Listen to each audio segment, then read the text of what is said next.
First thing, we're going to try not to bore you.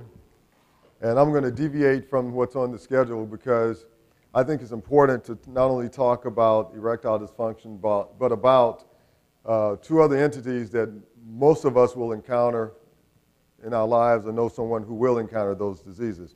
Now, during the introduction, there's a point that he says about recertification. Unfortunately, I've had to recertify 3 times now, and the certificates are good for 9 years each. That tells you I'm getting old.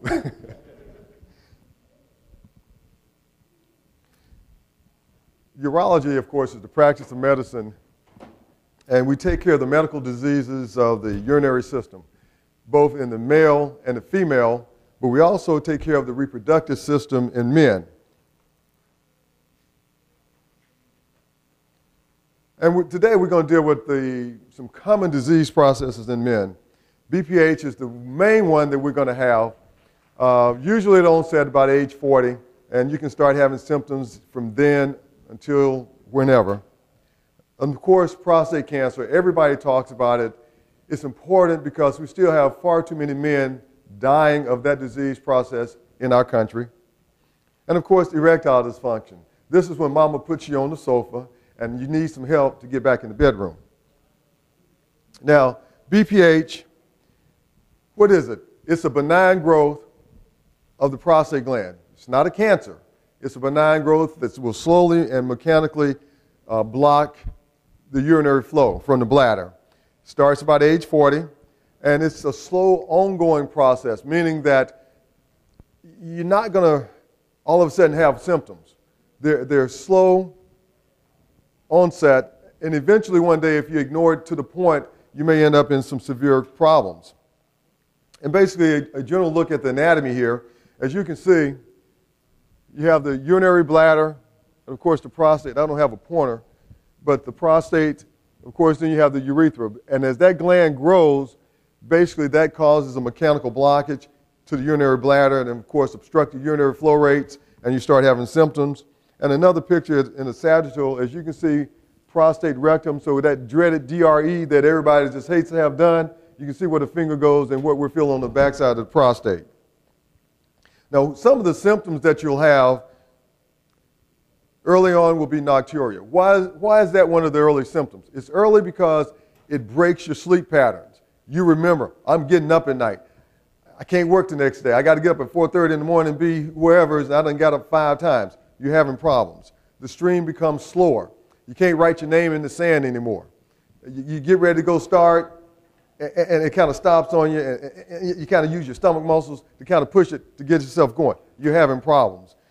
Also, you start having what we call frequency, because all of a sudden the bladder does not empty completely. You have to go more often. Whereas you used to could get in your car and drive to Jackson, Mississippi, and now you find that as soon as you get to the other side of Macomb, you got to find that little rest area there that I know about so well. You wait too long, you end up in urinary retention. In other words, true stories. Men are having symptoms. They either take a cold tablet, a little decongestant, all of a sudden they can't urinate.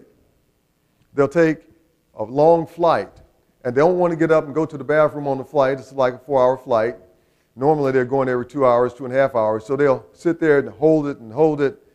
Then all of a sudden they want to wait till they can get off the plane, try to get to the bathroom. Uh-oh, it won't work. It just won't start. You're in retention. You got to find an emergency room. So what I'm saying is these symptoms are slow in onset, but can become acute towards the end where the bladder can no longer push past the mechanical blockage from your prostate. Some of the diagnostic tests we use, we take a good history.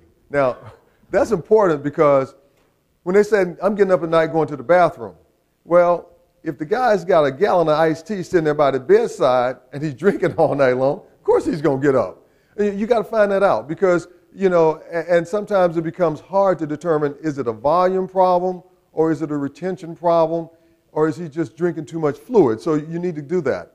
We'll do also something called a urinalysis. We'll get a urine specimen. We want to make sure there's no infection going on. There's no blood in the urine, indicating there could be other things going on. Of course, if you have an infection, a prostatitis or cystitis, which men usually don't get, it's usually the prostate gland that becomes inflamed. You can get the frequency. You can get the urgency. almost some of the same early symptoms as with prostate enlargement. You also want to do a PSA. PSA is important for screening not only for prostate cancers, but indication that something else could be going on.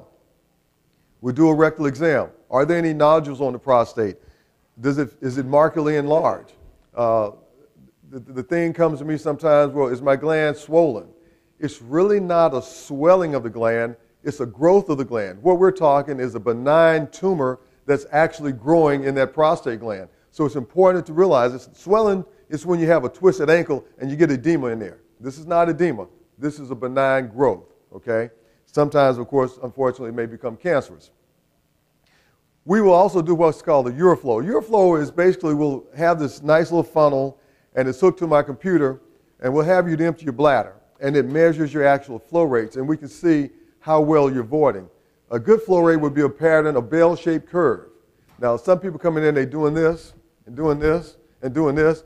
They have an obstructed pattern. What they're doing is starting and stopping because they're using their muscles, their abdominal muscles, to valsalva to empty their bladders. So we start to see and can determine that there's definitely something mechanical going on here or something blocking the flow of your stream.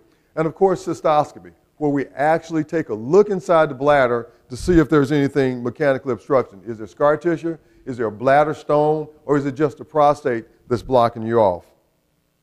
And what are the treatments? Alpha blockers. The mainstay, I think, and it should be probably in my practice, the front line treatment for benign prostatic enlargement. When I first trained a couple of years ago, the only thing we had to offer was surgery. We had no medications that would treat the symptoms of prostatism. Of course, then we found that there was two blood pressure pills there, Hitrin and Cardura. They started out as blood pressure medicines. We found that men that were on those drugs had less symptoms of prostatism, meaning they were getting up less at night. They had improved flow rates. So now we almost never put anybody on these drugs. They weren't very good blood pressure pills, so the drug companies lucked out. And they got an aftermarket side effect that boosts their sales because they really never control blood pressures very well. And by the time you got people to a dose to control the blood pressure, everybody was blacking out. But they got the added benefit that it would relieve prostatism, and that's why we were using it. Because then later on come newer drugs, and the cost goes up, of course. They got to do that too. You got to keep the costs up. Uroxetrol, Flomax, and the latest one is Rapaflow. What they will do is actually relax the smooth muscles around the bladder neck, around the prostate gland to improve flow rates. They're not shrinking the gland or anything. They're just actually actively relaxing the muscles so the urine can flow freer. Some other treatments will be hormone inhibitors, what we call 5-alpha reductase inhibitors. What these drugs will do is block testosterone in the prostate gland itself. And ultimately, you're trying to shrink the gland. The prototypical drugs are Proscar, Avodart, okay? Proscar, finasteride, you see it advertised, even it wasn't working so good. It's interesting how things evolve. You know, Proscar was the first drug out. It wasn't working the greatest because it takes about 6 months before you see any significant benefits, and a lot of times, at least 4 to 6 months. And most people get tired of it. Their symptoms are bad, so they tend to get off of it. So they started trying to make it for hair growth. So it goes from there, all this aftermarket thing, so we can keep the drug alive and make some money. And then they had a newer drug that came out after Proscar was kind of falling off the ladder in Avodart, so the renewed interest of using 5-alpha reductase inhibitors came about.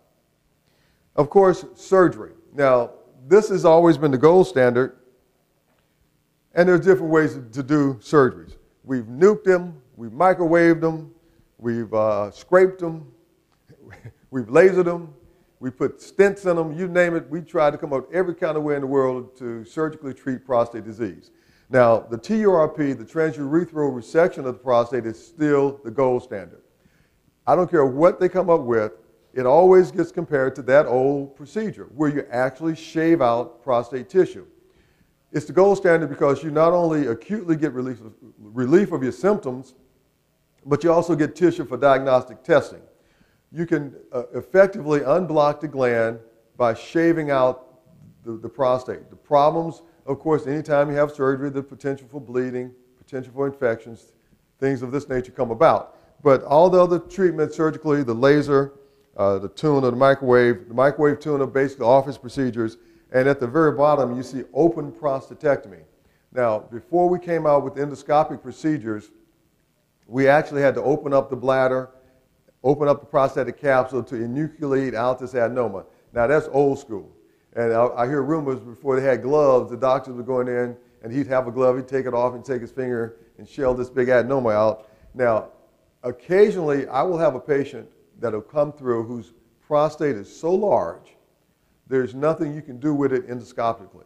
You have to go back to this old-timey procedure, but I keep my gloves on. Now, of course, the other thing is prostate cancer. This is something, unfortunately, that we have to deal with as men. It only happens in men.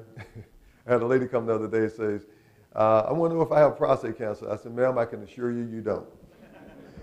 Anyways, it's a malignant growth. Malignant means this thing can spread throughout your body. And what will that do? It eventually will take your life. Like I said, we still have far too many men in this country dying of this disease. The disease tends to run in families. We do not know the genetic distribution yet or how it's transmitted, but strong family histories are there. I have two families that I take care of. One has seven brothers. They all have prostate cancer. I have one that has 5. In one of the families, the young man was like 35, 36. He came to me. He was scared to death. He says, Doc, I know my PSAs have been good, but every one of my brothers has prostate cancer. I want you to be aggressive. I want you to give me a biopsy. Of course, he had prostate cancer. But the key is, by picking him up early, his prognosis is excellent. We don't know what causes it. We've looked at fats. We've looked at not only hereditary factors, but fats in the diet, heavy metals in the diet. We've looked at infectious diseases. None of them have shown any true propensity to be a diagnostic or a causative agent for prostate cancer. What are your symptoms? Unfortunately, the symptoms are the same as with benign enlargement. That's why you have to get screened, because that slow stream, that hesitancy, that frequency, that urinary retention, same things you can have with the benign process, you can have with prostate cancer. So it's most important to get checked to make sure everything's okay. Some of the late symptoms from prostate cancer: bleeding, bone pain is real late. By the time you start having bone pain and back pain from prostate disease, the cancer's already spread. We don't want to find you there. We want to find you much earlier. And of course, the weight loss goes with any metastatic cancers that you'll have. Some of the diagnostic tests, of course, you want to do your analysis. The PSA, normal range of PSA 0 to 4. Now, I use PSAs not only as a one-time thing. As you come in to see me for your biannual or annual follow-ups, that PSA should remain fairly constant from year to year. No more than 3 to 4 tenths of a change in the rate or increase of your gland per year, okay? So if you come in with a PSA of, say, 1, now the range is 0 to 4, next year you come in, your PSA is up to, say, 2.5. I'm concerned. Should not change that much. We need to get busy and find out what made it change. Was it inflammatory changes? Did you have a prostatitis? Did somebody do a rectal exam and send you downstairs and an hour later you had your PSA drawn? Because that'll make it go up too. We won't say if mama checked you out last night. We won't leave that to some other talk. Now, the rectal exam, what am I looking for? We're looking at consistency changes of the gland. The prostate itself should feel like your thenar muscles, just like this right here, okay? When you start feeling something like this, you possibly have changes. Now, not all indurated changes of the gland will be cancer. You can have stones in your prostate. You can have, the prostate gland can grow so quickly and rapidly, you can get infarction of the gland to get changes. So just because you feel some abnormal changes does not mean it's going to be cancer. And if your PSA is elevated, does not mean it's cancer, okay? But then we have to go on to prove or disprove what is actually taking place. We'll have to do the biopsy. Now, this is definitive. When we go in there and take some sampling of the gland, we'll know for sure if it's cancer or not. We'll send these things off to the lab and get them evaluated. Now, we do something called staging. The PSA is accurate. If the PSA is 50 or 60, we know we got a problem that's probably extensive disease. The highest PSA I've ever seen was 2,400. Okay? Now, you know what he had. So his bone scan lit up like a Christmas tree. He had cancer from head to toe. Okay? We don't want to catch you there. There's nothing we can do but palliate you for a few months, okay? We also stage with a CAT scan of abdomen and pelvis. What I'm looking for pelvic node disease. In other words, if we're planning a surgical procedure, we're not going to do an operation if it's already spread to the lymph nodes because we cannot cure you then, okay? So that's why we're staging. Now, the PET scan is controversial. The PET scan is the test. It's an expensive test. I think it costs about $5,000 to $6,000, so most insurance companies are not going to pay for it. But it's another diagnostic test that we're starting to use. When you look at staging, stage 1, T1, T2, of course, when you start getting to T3, T4, you're starting T3, locally extensive disease. T4 is already starting to spread. You're going to have pelvic nodes. And then, of course, you probably got bony metastasis and stuff. So that's not where we want to see you. We want to catch you at stage 1, stage 2, so that we can be aggressive with our treatment. And, of course, treatment of localized disease, meaning if it's right there, is surgery, radiation, brachytherapy, which is a different form of radiation, cryosurgery. Cryosurgery is a form where we take a probe, put it into the gland, and try to freeze the gland and get you to slough all the tissue. It's probably not one of the best cancer operations, but if you're trying to mechanically unblock the person so that he can urinate, it's not a bad way to go.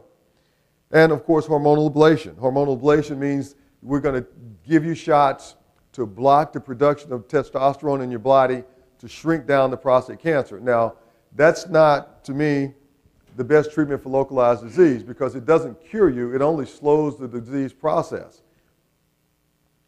And, of course, expectant therapy. A lot of guys come in. You got a PSA that's, say, 4 or 5. They got a Gleason score of 4 or 5. Okay? They say, I want to watch you. I say, okay, we just got to keep a close eye on you. But if you come in with a Gleason score of 8 or 9, I'm going to tell you about Gleason score in a second, and a PSA of 15 or 20, you're not a candidate for expectant therapy, okay? Gleason score is a number that we look at with the prostate cancer cells. It's like a growth pattern. The lower the number, the slower growing the tumor tends to be. For example, a Gleason score of 4 to 5 is like a slow growing tumor, 6 to 7, intermediate, 8 to 10, aggressive. So if you got somebody with an aggressive growth pattern of the cell, they're not true candidates for expectant therapy. Okay? So all of these come to value. So when you're talking to your doctor and any of this comes up, it just gives you an idea of things that you can talk to or ask them about. Now, when you have metastatic disease, unfortunately, hormonal ablation is the best treatment we have to give you because it's going to be a systemic approach. You're going to block the testosterone throughout the body. The tumor, the cancer cells tend to involute. It doesn't cure you, but it will slow the tumor down for a period of time. According to the amount of tumor burden that you start out with will determine your response. Like this gentleman that had the 2400 PSA, his response was short-lived. Within 4 months, his PSAs were going back up again. He got an initial decrease, but started going back up. That's not where we want to find you. I say plus minus radiation. Sometimes for symptomatic control of the disease process in the pelvis, we'll put you on the hormones, give you radiation to try to debulk the tumor, to try to control it the best we can. Chemotherapy is end stage. Prostate cancer, unfortunately, is not very sensitive to chemotherapy drugs. You may get a 2 or 3 month window where your PSA dips 50 points to 100 points, then it's right back up. So it really doesn't offer very much at this point in time. Hopefully in the future we have something better.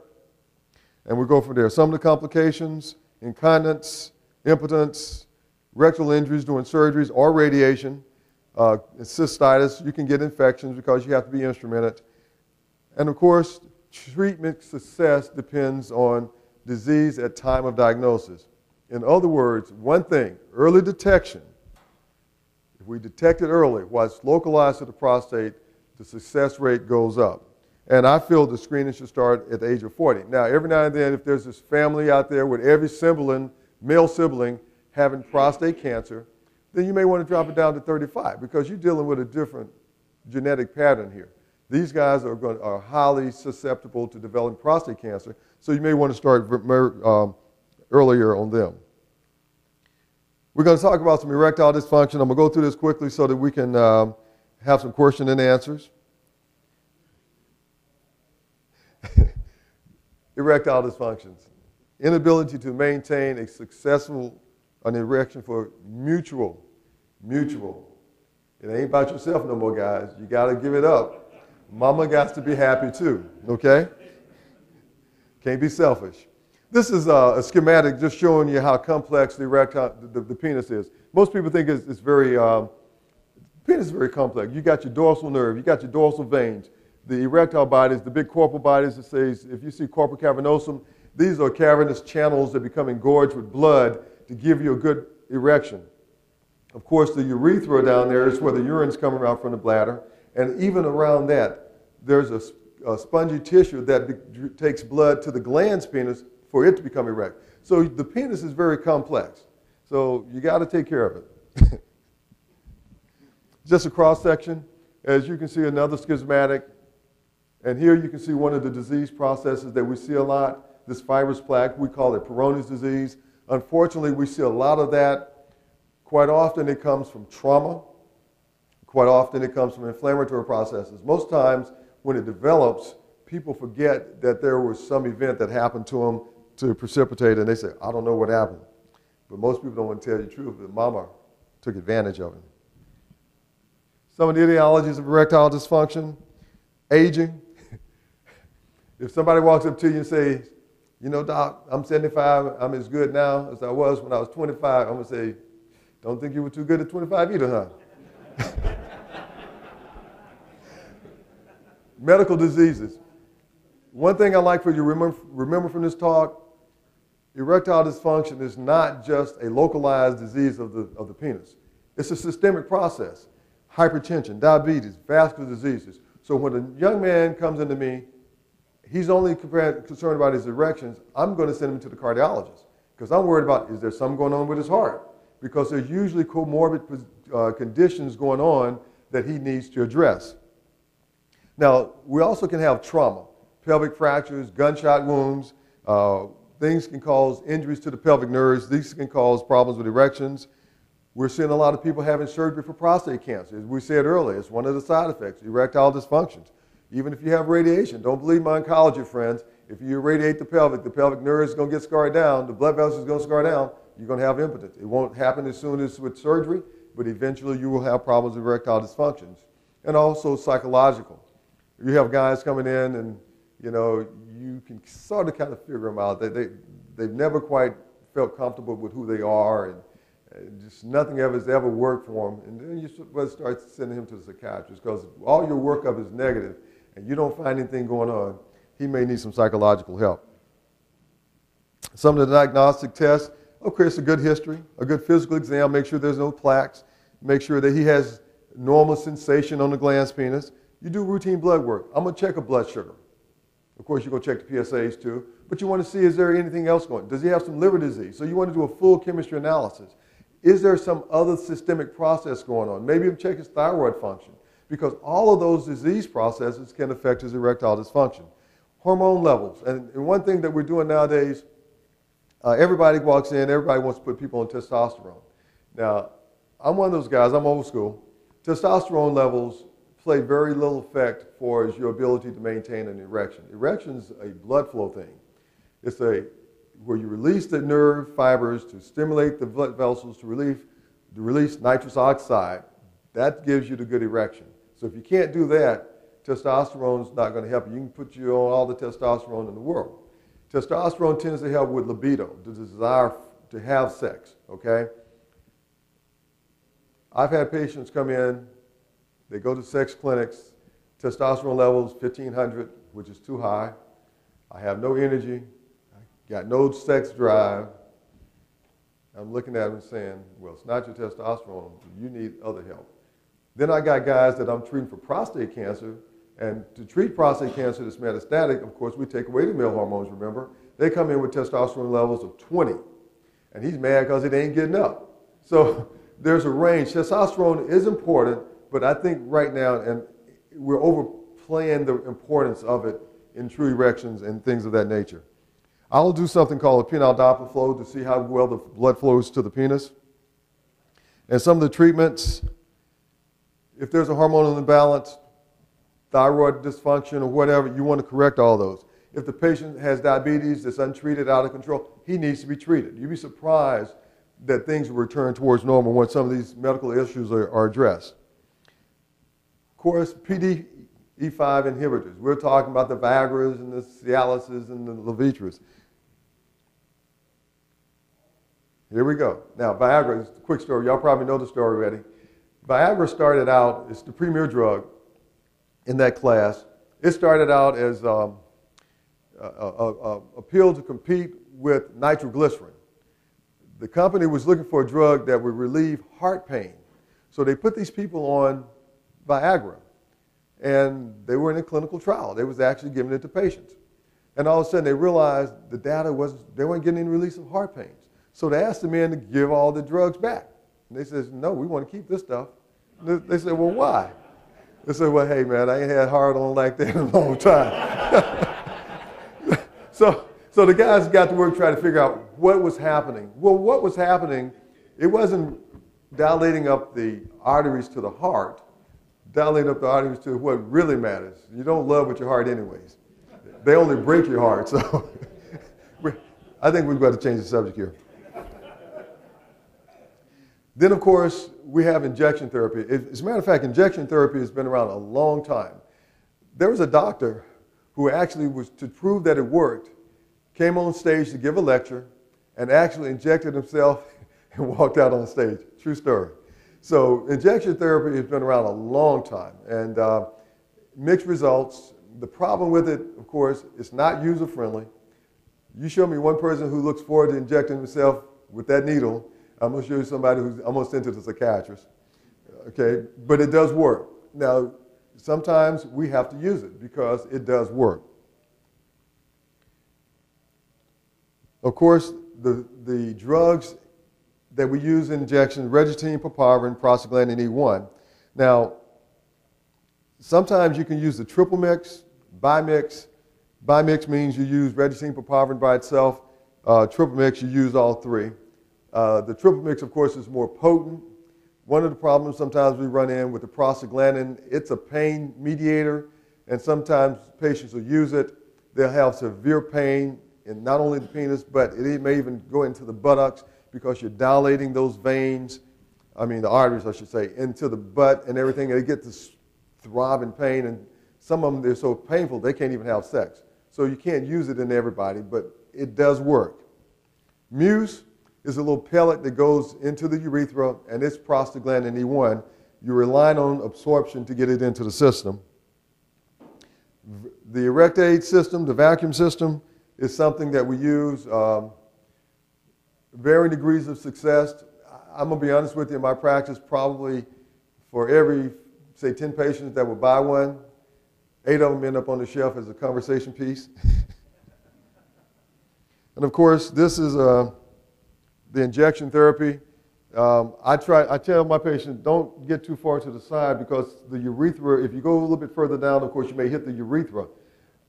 Anywhere from the, say, 12 o'clock to about the 2 o'clock position, usually a very tiny needle that's injected into the corpus cavernosum, and according to each patient response, it's dose-related, patient response-related. Sometimes it's trial and error is to get the exact volume that needs to be injected for each patient. And of course, the Muse, as you can see, the little pellet's been inserted into the urethra. You have to leave it there for about 2 minutes or so. The little pellet will dissolve, and you're trying to get it into the corporal bodies to increase your erections. And of course, the vacuum system. The key is to get a good seal at the pubic base.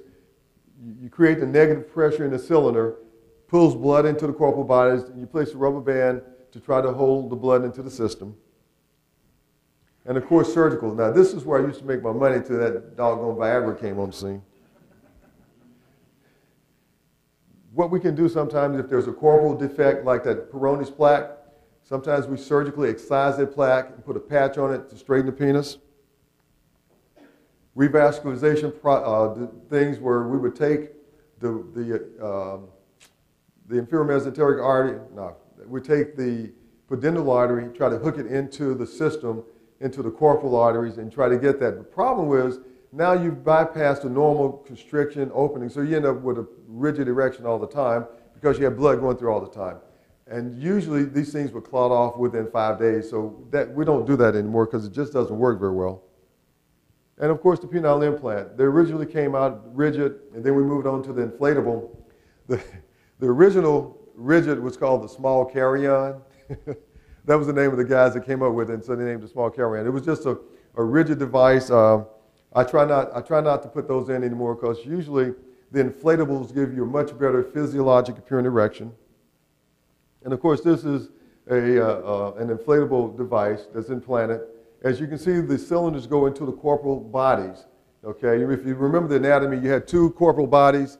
The cylinders, you have two cylinders that will be in each corporal body. There's a pump in the scrotum, and there's a fluid reservoir, so you can transfer fluid from the reservoir to the cylinders back and forth, so you can inflate, deflate as you want to. And this gives a fairly physiologic appearing erection.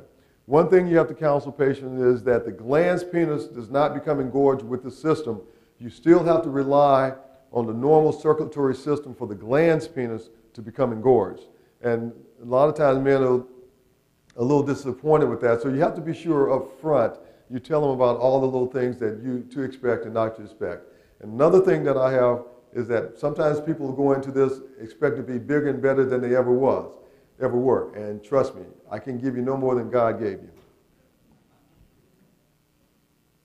Uh-oh, that may be the end. Facts to remember. Number one, screening is essential for early detection of prostate cancer.